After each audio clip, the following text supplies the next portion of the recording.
Hi guys! Welcome back to UTV channel!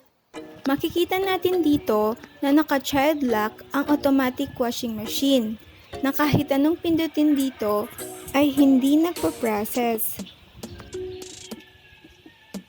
Makikita din natin dito na kapag nakalock ang washing machine ay nakailaw ang kanyang child lock.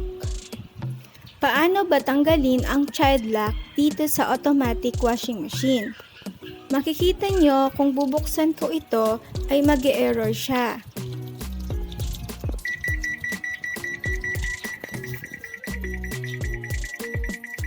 At dahil nag-error siya, isasara muna ang automatic washing machine and then ipa-power off muna siya.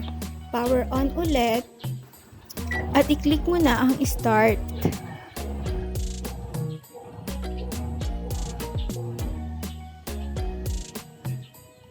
Makikita nyo na magko-continue siya kahit na in-off natin siya kanina.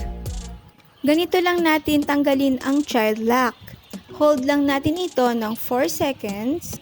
Tutunog siya and then matatanggal ang ilaw doon sa child lock.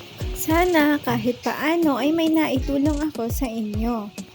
Ang gamit ko ay Whirlpool Automatic Washing Machine 8.8 kilograms. Huwag niyo rin kakalimutang mag-subscribe at pindutin ang bell button para ma-notify kayo kung meron akong bagong upload na video. Thank you for watching!